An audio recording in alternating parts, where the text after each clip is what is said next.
What does the positive culture look like to you? Yeah, it is a culture based on largely based on respect and respecting individuals, respecting diversity, respecting the fact that not everybody thinks the same. And it's also based on humble leadership, servant leadership, where leaders get away from telling people what to do to asking people, hey, what do you think about? How should this be done? You're the expert on this. Tell me, and I support you.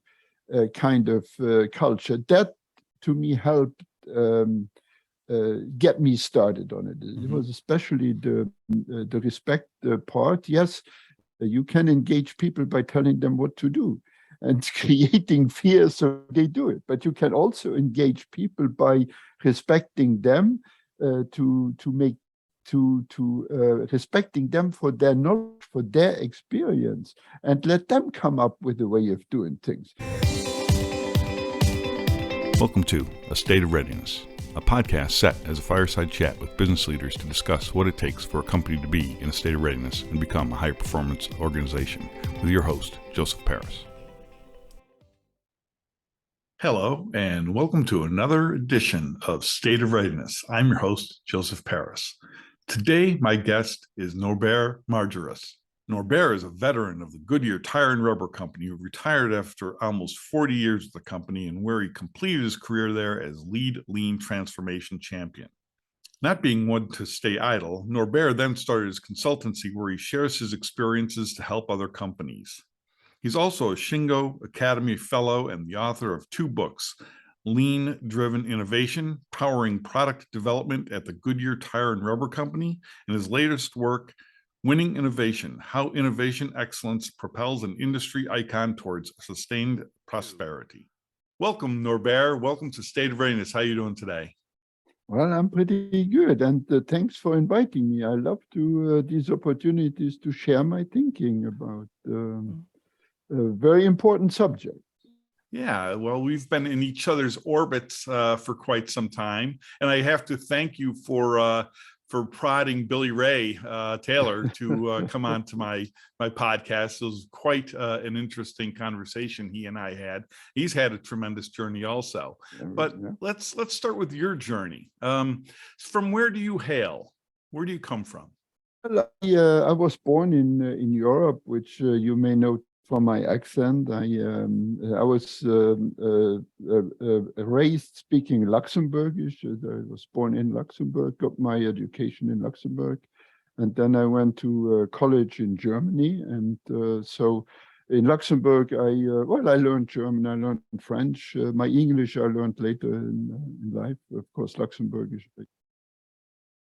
And I won't lose my accent. I keep speaking all these 4 languages still today, so my accent won't go away so quickly. I hired in actually same company than Billy Taylor. Hired in with Goodyear in Luxembourg in the innovation center there, and then eventually got transferred to the United States and spent the major part of my career in the United States, but all my career was in innovation. And at later, probably the last 15, 20 years of my career, I got dragged into or drawn into lean thinking. How can we take advantage of all this lean, this good lean stuff that we do, that people do in manufacturing? How can we bring that into innovation and make it work in the creative part of the process? Actually, the upfront part, where all the creation is done, and then. Of course, I learned very quickly, this is not about processes. This is about people. This is about engaging the people and changing the culture. And that was actually my main learning. And that is what I like to share the most today. I made all these mistakes. I went into engineering because I didn't like to work with people. I have to admit that. And I had this dream about engineering being, you sit in a corner and on a computer and they leave you alone. And little did I know, okay? And I learned everything by making mistakes, learning it all the hard way. And that's why I love to share that experience today. And that's why I like opportunities like this. So you hit a couple of words there that or phrases I want to hit on. The first is culture change. Now, there's a lot of talk about culture change, but there isn't a whole lot of talk about what are we changing from and what are we changing to. So it's almost as if many people are thinking that we need culture change just for the sake of changing. And I don't necessarily subscribe to that. We should be changing, just like when we're thinking about continuous improvement, we're changing, right? When we're thinking about culture change, we should have a purpose in mind. Yeah. So what's your opinion about culture change? What does that mean to you? Well, culture is the way you work. What is mostly the things that aren't even written. It's the way you are educated. You come to a company, you get educated. Your education is mostly by watching the other folks, what they are doing, and going along with the same, doing the same things, doing things the same way. And I grew up in a culture that was very military influenced. A lot of the leaders, actually, my first leaders came out of military careers, and it was like I tell you what to do, and you go do it. And it was don't ever make a mistake. Always please the folks higher up. And all those good things that that you pick up, and you think that's the way you should work and the way you should operate. And I tried to do a lot of those things, but were never very successful with it, as I mentioned. And for me, the breakthrough came when I learned Lean. And actually not when I learned Lean principles. The breakthrough came when I studied right up on my own about other companies, amongst others Toyota. And one thing that influenced me tremendously was John Shook's article about NUMMI, how a company which was known to be one of the biggest, a site that was known to be one of the biggest challenges for GM at that time, became their best performing organization within a short period of time, with a different culture that was brought in. And that's when I started to think about how can I bring this culture into an innovation environment. And I was already halfway through the transformation at that time, but I'm glad I learned it at that time, because it was the cultural part, the people part, that turned the things around and made them work. Okay, so even in a militaristic culture, okay, people are still involved. So I understand why it is that you found that unattractive, because it was repressive. Okay, but what do you prefer? I mean, when you talk about a negative culture or a negative experience in a culture. And ultimately, culture is who we are, right? It's our values, it's our beliefs, it's our, and what does a positive culture look like to you? So for changing from that to something else, what does the positive culture look like to you? Yeah, it is a culture based on, largely based on respect, and respecting individuals, respecting diversity, respecting the fact that not everybody thinks the same. And it's also based on humble leadership, servant leadership, where leaders get away from telling people what to do to asking people, hey, what do you think about? How should this be done? You're the expert on this. Tell me, and I support you.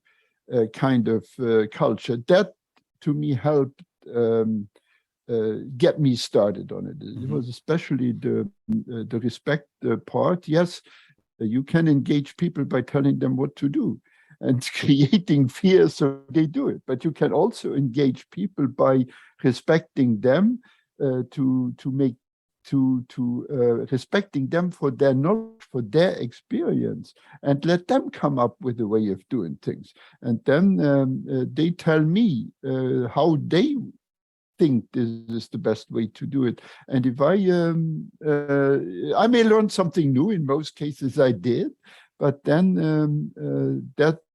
when I understand what they are planning to do, and it's a good thing, I will fully support it, and I hold them accountable to deliver what we agreed upon, and I also hold them accountable of coming to me as a leader if they have a problem, because I may be able to help them, and things may not work the way we agreed to do them. Well, then I hold them accountable to come to me, and we change things. Mm-hmm. And again, when I know the new path, I support them on the new path. So that's kind of what I learned through many years. Okay, so this is the real challenge. Say you have an organization that is where the culture is, we'll call it negative, okay? Repressive, less respect for people, autocratic. And then somebody like you comes in and you're the servant leader.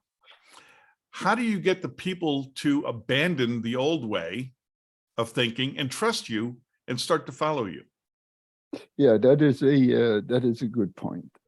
It is relatively easy with the people who do the work on the floor. I'm talking innovation now. They would do the work in the office, of course. You can very quickly get them engaged in this humble or servant leadership style, where you start asking them how to do things and so on and so on. The difficult part is with the leadership, and if you get the people, in my case, in the office, and I had a big training program at Goodyear where we absolutely everybody had to go through that lean education.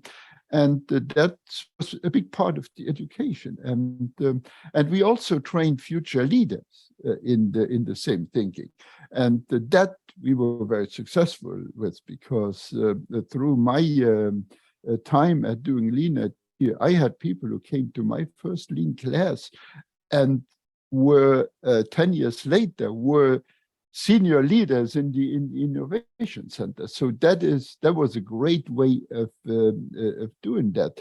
The other part that I found extremely effective with leaders is okay, the psychologists call it cognitive dissonance, and that's how I learned it from a friend of mine who's a lean leader, and he came out of psychology. That was his job. He was a clinical psychologist, and he trains people in that cognitive dissonance, which is actually the psychologists say it's the conflict in your brain between your behaviors and your beliefs. I always thought that you change the beliefs of the people, and then they change the behavior. That's not the way the psychologists see it. They say you change the behaviors and the beliefs will follow. And when I learned that worked extremely well with our leadership, because now I engaged the leaders in the training. So they came and they taught lean values and what I call lean behaviors. And it was amazing how I saw their behaviors change. To me, that is an absolute works a key when you want to work with leaders, and to go from I tell you what to do to you tell me what to do. That humble part, and they were happy about it. A lot of them were happy about it. They were. I heard from one of the most aristocratic leaders that, I mean, he was known, he was a huge big person too, very impressive personality, and it was all about I know it and I tell you. And he came at the end of his retirement, he gave me a presentation that I used actually in my training, where he described how this change made him so much of a better leader. And I was really humbled when I saw that. And I used it from there on in my training classes at Goodyear, because people knew who I was talking about. And they said, well, if it worked for this gentleman, it will certainly, maybe there is something to it. Maybe I should try it too. So how did you get introduced to lean? Oh, that is a longer story. I did. Goodyear was in a huge big crisis in 2003, really big crisis, financial crisis, and had an enormous layoff and total reorganization afterwards. And I personally thought this is a good time for me to do something new. So I volunteered to get into Six Sigma. Six Sigma was big at that time. I got into Six Sigma and that was really the best time I've had in the company, I have to admit that. Six Sigma projects. And then we got a new vice president, and he had heard about lean, and he asked me, he said, would you be interested in looking how we can use lean in innovation?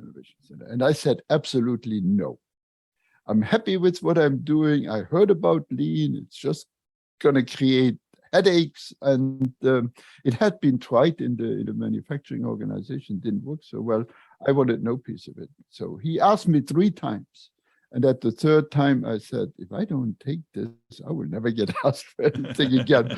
So I said, let's give it a try, and I'm happy I did, because it did work really well. And the amazing part for me, the biggest thing was, at the Goodyear Innovation Center, we got the AME award for the Innovation Center. All right. The Manufacturing Excellence Award for an Innovation Center, where lean wasn't supposed to work, okay? And it worked really, really, really well. And I wrote a couple of books about it. It was good for Goodyear, it was good for me. I'm glad I said yes the 3rd time. So let's nice segue into innovation. You're very keen, some people would say an expert on innovation excellence. And I certainly wouldn't dispute that with anybody or yourself. So talk about innovation excellence. What does it mean? What does innovation excellence mean? And how did lean come to play such a big part in your models and the way you rolled out innovation excellence? Yeah, I have to say that, well, as I said, I spent my whole career in innovation. In fact, I got over 60 US patents alone, or patents or trade secrets, and and I got all of those in a very short period where I did product design. The rest was all other things like lean and working in other parts of the company. And we were very good in innovation at Goodyear. And in fact, I spent quite some time in a skunk works, like in an isolated organization that was just focusing on crazy stuff. And so we were doing good. And I knew the process very well and had no problem finding those lean principles that worked. And what you have to understand is 70% of an innovation center is actually pretty much routine work. And that's the same in automotive, or some companies have a little less. And lean principles apply really well to that work. Flow, waste, all those things work really, really well there. But then if you want to expand from there and it just become naturally or organically more innovative, you have to create an innovative culture, just like you create a lean culture, to make it sustainable and to make it really very effective. Now, I found out very quickly that you can build an innovation culture extremely well on top of an innovative culture, because the people part is virtually the same. The engagement, the empowerment, all that helps you tremendously with your innovation culture. but you have to add a few new things that you have to bring in. And you have to bring them in through education, just like you brought lean principles in with education. And then you need to teach everybody in the company, leaders and associates, everybody, how innovation really works. You have to bring in a few of these key principles that, and I'm not just talking about creativity here, I'm talking about innovation. For me, innovation is a system where any idea that pops up anywhere gets treated correctly and based on its merits get developed, and you may actually and then it goes into production, it goes into service, you collect money on it. And for me, the process ends with the collection of the money and many years of sustained activity in the market. And you may even have to change the customers. You may even have to change the environment and so on. So that's all part of what I call an innovation system and innovation culture. And again, it all thrives on engagement, it thrives on respect, it thrives on diversity, and it thrives on humble leadership, a very big piece. But there are additional factors that come up, and one of them is, let me give you just two examples of stuff that is new. The first one is okay, we all are taught you create value for the customer, but you have to think a lot broader on that customer. Henry Ford already said, if I had just asked the customer, they would have asked me for faster horses. So you have to really look at those opportunities, that technology that is out there, that may create opportunities that the customer will never, your traditional customer is never going to ask for. And to re-engineer the customer and the market is something that companies may not know how to do it well. So that is a big thing of that education. And another one that absolutely killed me when I did innovation is fear. Fear of leadership. Fear of leadership to support innovation. The most company culture does not really encourage people to take that risk. At Goodyear, we had amongst our 5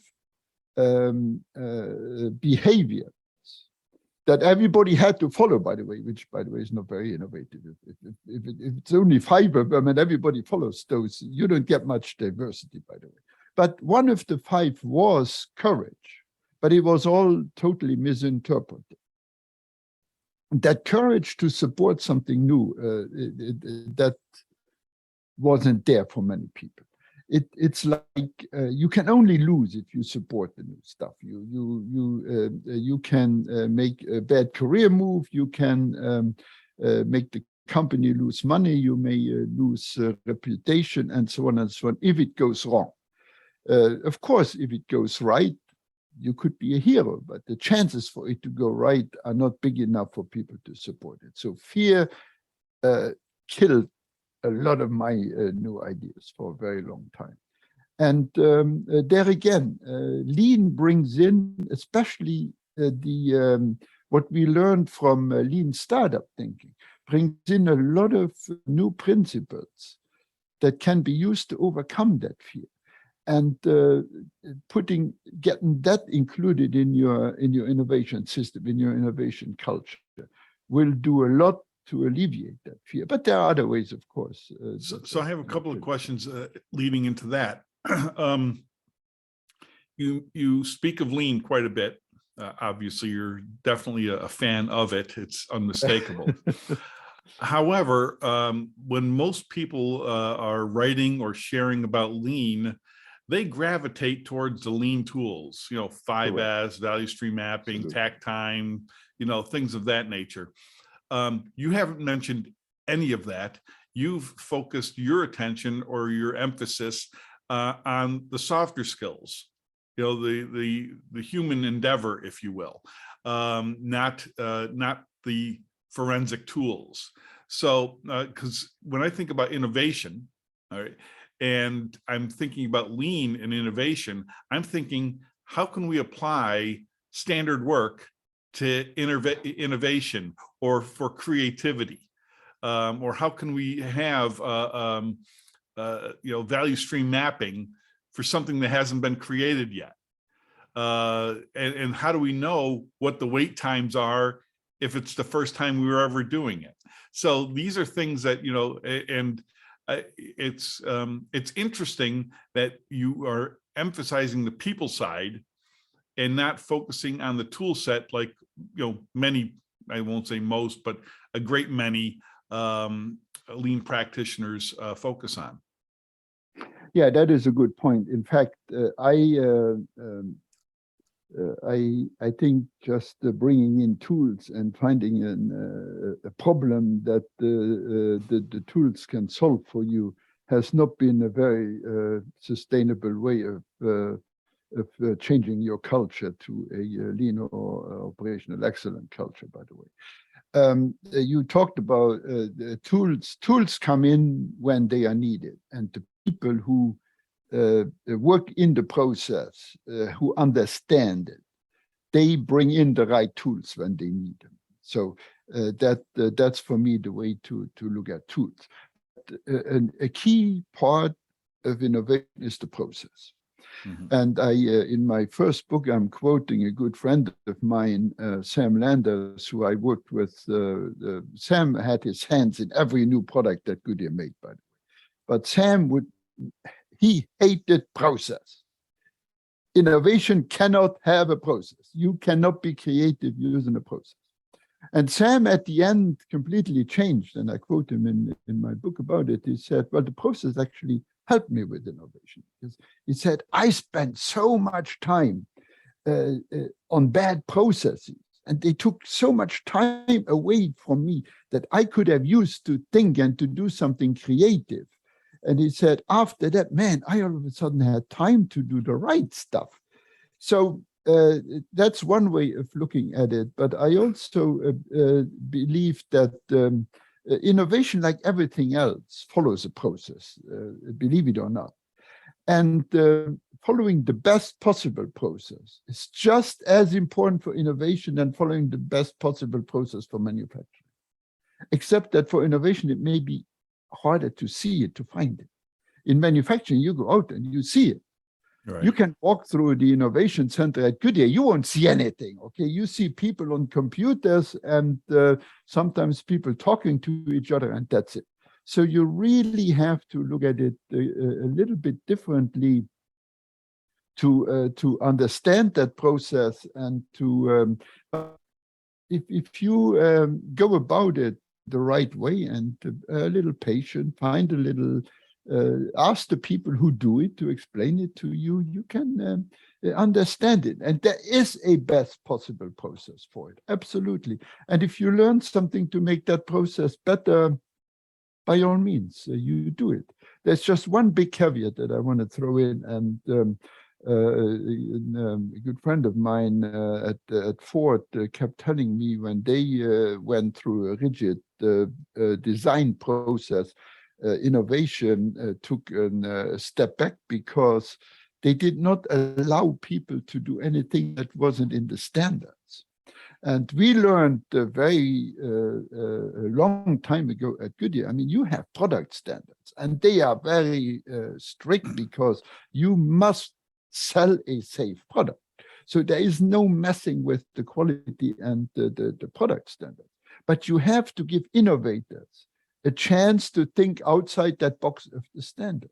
So we created a rule, if you develop something according to the standards, you just do minimum testing because you know the results of those tests.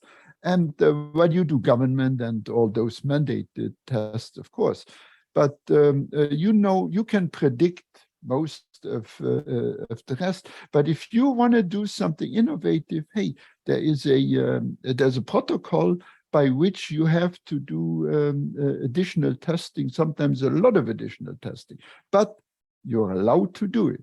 And people never shied back from doing that testing. Right. They just did it. And that was a very important part of keeping the new ideas going inside a very quality oriented organization. So what have you been doing with yourself after Goodyear? Well, after Goodyear, I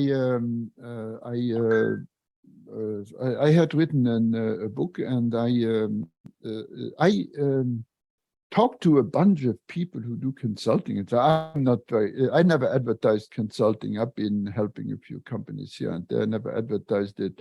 I did not want to go. I was offered second careers that was not on my priority list. I talked to one colleague, and she said, I asked her, what are you doing? And she said, well, if somebody asks me for help, I always go help them. I'm not asking for money. I just go and help them. And whatever develops out of it, develops out of it. And I said, that may be the way I do it. So if somebody asks me for help, I do what I can to help them. If something develops from it, fine, and we'll see what we can do with it. But that's how I look at it. I do a lot of thinking. I do a lot of writing. I do publish here and there. I do a lot of education, supporting good organizations out there like the AME, Shingo. There's even a lean product development organization that I'm part of that I like to support. And I like to support their activities because that's how I can get my message out. And that's why I'm so thankful about opportunities like this. They help me share what I learned so that people may not have to go through that enormous learning curve that I had to go to, because learning curves when it comes to people are extremely long and frustrating sometimes. That's you probably very well know. Right. And what happened, what works in one geography might not work in another geography, probably Absolutely. Not, in fact. So, I applaud you because, people ask me, I just recently reached the 6th floor. So I'm 60 years old. I've just turned 60. And people say, geez, what are you going to do when you retire? And I'm like, I'm going to do pretty much the same thing I've always done, because that's what I enjoy doing. You know what I mean? Helping people, problem solving. My job, as your job did, afforded you the opportunity to see different places, meet different people, work different problems. It was never the same day twice. Those are things that excite me. I don't know what I would do. Maybe I'll do less. Maybe I'll be like you. I won't work as intensely, but maybe I'll do a little bit less. But I think I'd have to stay in the game because I enjoy the game. Yeah, absolutely. And one of my messages that is still not out there, people have not understood how much excellence or lean or excellent thinking can do for their innovative processes, systems, or whatever they have. I believe since it drives everything, that's Toyota says that they knew this a long time ago. 90%, 95% of the profits from a new vehicle, those decisions, what creates that profit, those decisions are made when the vehicle is designed.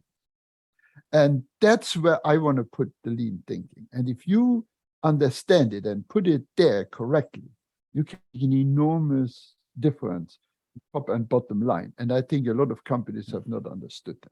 I saw it work at Goodyear. I really saw it. I wasn't able to publish all the finances behind it and so on, but I did see it, and I can witness to it. So maybe you can consult with the automotive industry on how to make a oil filter accessible by a human being without having to remove the entire engine. I remember I used to be able to change my own oil, just go down there, reach for it, twist it off, and put the new one on. And now it's And you didn't even have to open the hood for it. right. Now it's a huge challenge. So maybe that'll be the next project. We can get you over to the automotive designers and say, hey, let's make it so that an oil change doesn't cost $300. In 10 years, there won't be an oil change anymore because everybody will drive electric vehicles. So that's my forecast. Not everybody, but a lot of. Well, you still need some heavy duty machines out there in the ocean, I would guess. Absolutely. And the oil change will be replaced by other nuisances.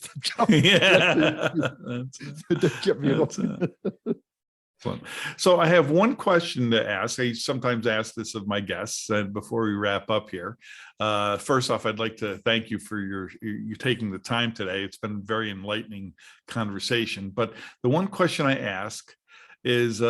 to ask is, what one person do you, whoever it might be that exists now or in the past, do you look up to, and why? Oh boy, that is a difficult question. I have a lot of respect for. I'm trying to focus it to what we talked about here and what we